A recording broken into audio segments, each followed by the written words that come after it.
নমস্কাৰ, মই মজিদ। বন্ধুসকল, পলকতে চাওক আজি 9টা গুৰুত্বপূৰ্ণ খবৰ। প্ৰথমটো খবৰ, অৱশেষত গণতন্ত্ৰৰ জয় হ'ল। জামিন লাভ কৰিলে সাংবাদিক দিলৱাৰ হুছেইন মজুমদাৰে।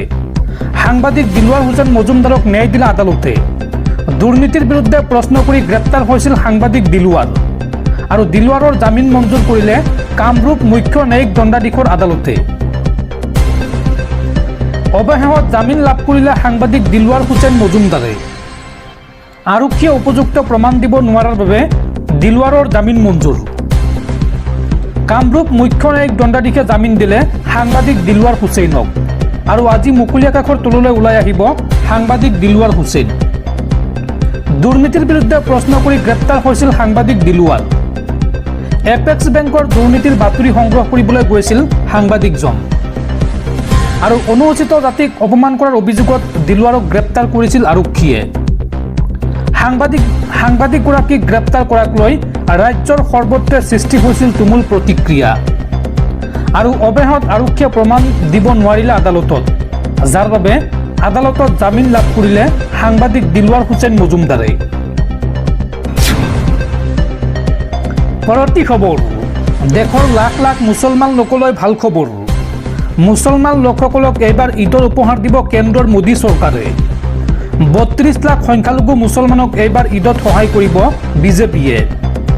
ঈদ উপলক্ষে আৰ্থিকভাৱে দুৰ্বল মুছলমানৰ ঘৰলৈ যাব বিজেপি কৰ্মী, আৰু মুছলমান লোকসকলক দিব উপহাৰৰ টোপোলা।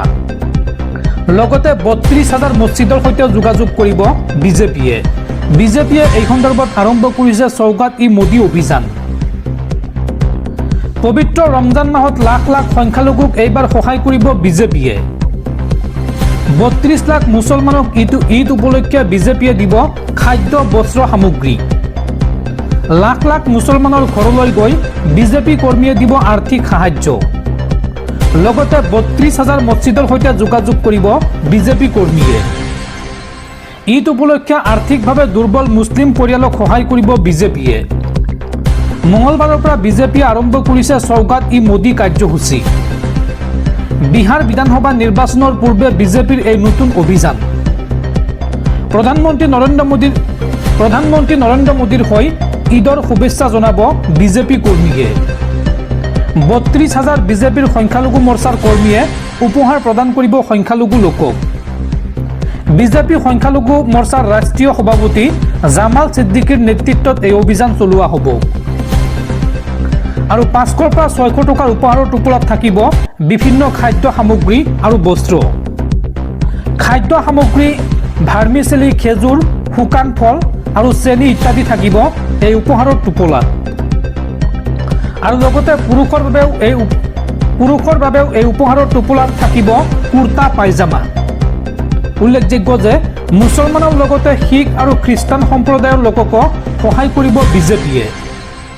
আৰু ঈদৰ পিছত এপ্ৰিলত হ'বলগীয়া বৈশাখী আৰু ইষ্টাৰ অনুষ্ঠানতো উপহাৰ প্ৰদান কৰিব বিজেপিয়ে।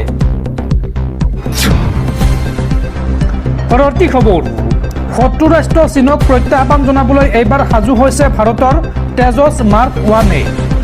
ভাৰতৰ হাতত শত্ৰুপক্ষক তছনছ কৰিব পৰা যুঁজাৰু বিমান। অধিক শক্তিশালী ৰূপত এতিয়া ভাৰতীয় বায়ুসেনা। চীনক প্ৰত্যাহ্বান জনাবলৈ সাজু হৈছে ভাৰতৰ তেজছ মাৰ্ক 1। তেজছ মাৰ্ক 1 বিশ্বৰ অধিক শক্তিশালী যুঁজাৰু বিমান। এই বিমান এতিয়া ভাৰতীয় বায়ুসেনাৰ হাতত। চীনৰ লগতে শত্ৰুপক্ষক সুধিবলৈ সাজু তেজছ মাৰ্ক 1। তেজছ মাৰ্ক 1 থলুৱা প্ৰযুক্তি ব্যৱহাৰেৰে নিৰ্মিত যুঁজাৰু বিমান। ট্ৰাম্পৰ প্ৰতিশ্ৰুতিৰ পিছতে আমেৰিকাই প্ৰেৰণ কৰিছে F-404-20 ইঞ্জিন। তেজছ মাৰ্ক 1 অধিক শক্তিশালী কৰি তুলিব ভাৰতীয় বায়ুসেনা। আৰু মঙলবাৰে প্ৰথমটো ইঞ্জিন প্ৰেৰণ কৰিছে তেজছ নিৰ্মাণকাৰী কোম্পানী HALক। প্ৰথমে মুঠ 12টাকৈ ইঞ্জিন ভাৰতলৈ প্ৰেৰণৰ সিদ্ধান্ত আমেৰিকা যুক্তৰাষ্ট্ৰৰ। আৰু আগন্তুক বৰ্ষত 300ৰো অধিক তেজছ যুঁজাৰু বিমান অন্তৰ্ভুক্ত হ'ব ভাৰতৰ স্কোৱাড্ৰনত। আৰু ইয়াৰ পৰা দিল্লী ৱাশ্বিংটনৰ সম্পৰ্ক অধিক শক্তিশালী হোৱাৰ আশা কৰিছে ভাৰতে। উল্লেখযোগ্য যে 2023 চনত আমেৰিকাৰ সৈতে ইঞ্জিন যোগানৰ বাবে হৈছিল দ্বিপাক্ষিক চুক্তি আৰু এই চুক্তি অনুসৰিয়ে ইঞ্জিন যোগান ধৰিছে আমেৰিকাই। দৰ্শকসকল আৰু বহুতো গুৰুত্বপূৰ্ণ খবৰ আছে। তাৰ আগতে আপোনাক জনাও যে যদি আপুনি এতিয়ালৈকে এইটো ভিডিঅ'ত লাইক কৰা নাই তেন্তে এতিয়াই ভিডিঅ'টোত লাইক কৰি দিয়ক আৰু এনেকুৱা ধৰণৰ ভিডিঅ'সমূহ নিতৌ চাবলৈ চেনেলটো ছাবস্ক্ৰাইব কৰি কাষত থকা বেল আইকনটো প্ৰেছ কৰি ৰাখক। পৰৱৰ্তী খবৰ, ৰাজ্য চৰকাৰৰ বিশদ ঘোষণা। এতিয়াৰ পৰা ব্যক্তিগত আৰু অপ্ৰাধিকৃত শিক্ষানুষ্ঠানত নাথাকিব কোনো পৰীক্ষা কেন্দ্ৰ। হায়াৰ ছেকেণ্ডাৰী প্ৰথম বৰ্ষৰ প্ৰশ্নকাকত ফাদিলৰ ঘটনাৰ পিছতে এই সিদ্ধান্ত গ্ৰহণ কৰিছে এছএবে আৰু নতুনকৈ পৰীক্ষা কেন্দ্ৰ বাছনিৰ নিৰ্দেশ দিছে এছএবে। পৰীক্ষা কেন্দ্ৰ বাছনিৰ কৰ্তৃত্ব প্ৰদান কৰা হৈছে প্ৰতিখন জিলাৰ আইএছক। পৰৱৰ্তী খবৰ, ৰাজ্যত নতুনকৈ নিযুক্তি দিয়া হৈছে অতিৰিক্ত মহাধিবক্তা। বুদ্ধদ্বীপ গগৈ আৰু পদ্মধৰ নায়কক অসম চৰকাৰৰ অতিৰিক্ত মহাধিবক্তা নিযুক্তি দিয়া হৈছে। পৰৱৰ্তী খবৰ, ভাৰতত সংখ্যালঘুৰ ওপৰত আচৰণৰ অৱনতি হৈছে আৰু এই সন্দৰ্ভত RNAWৰ ওপৰত নিষেধাজ্ঞাৰ পৰামৰ্শ মাৰ্কিন কমিছনৰ।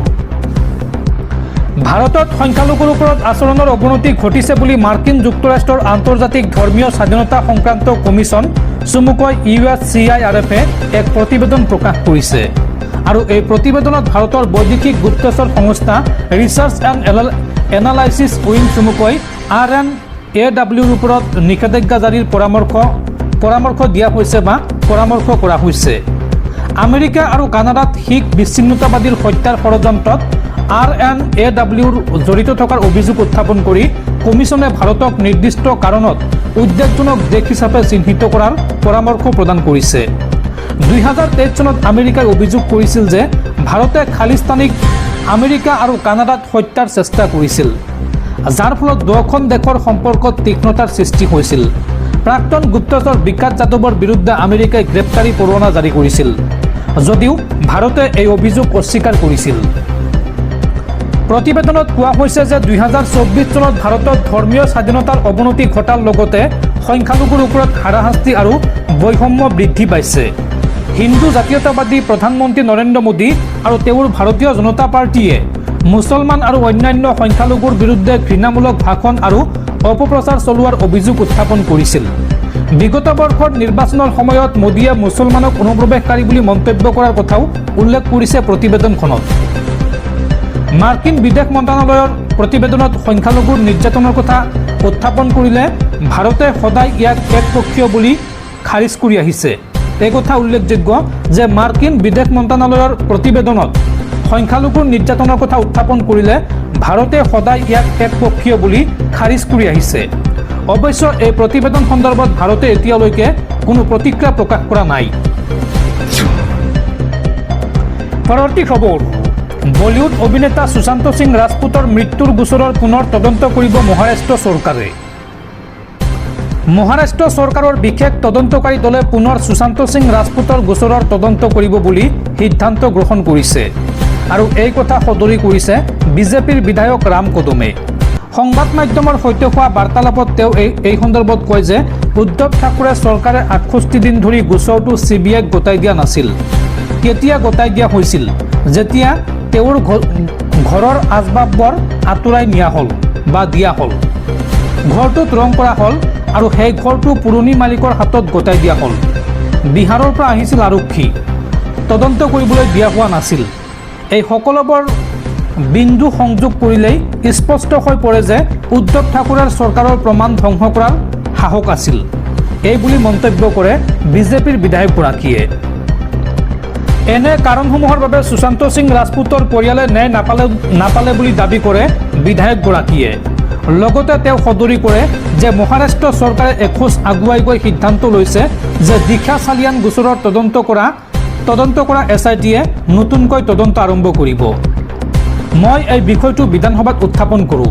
এতিয়া অন্ততঃ সুশান্ত সিং ৰাজপুতৰ পৰিয়াল আৰু তেওঁৰ অনুৰাগীসকলে নিশ্চিতভাৱে ন্যায় পাব। উল্লেখযোগ্য যে 2020 চনৰ 14 জুন তাৰিখে সুশান্তক নিজৰ ফ্লেটত মৃত অৱস্থাত উদ্ধাৰ কৰা হৈছিল আৰু এই ঘটনাই তেওঁৰ অনুৰাগীক স্তম্ভিত কৰি তুলিছিল। শেহতীয়াকৈ আত্মহত্যাৰ গোচৰত CBIৰ চূড়ান্ত প্ৰতিবেদনত অভিনেতাজনৰ মৃত্যুৰ প্ৰকৃত কাৰণ আত্মহত্যা বুলি কোৱা হৈছিল। সুশান্তক কোনোবাই জোৰ কৰি আত্মহত্যা কৰাৰ কোনো প্ৰমাণ পোৱা নাই বুলি উল্লেখ কৰিছিল CBIয়ে আৰু তাৰ পিছতে এতিয়া পুনৰ তদন্ত ঘোষণা কৰা হৈছে।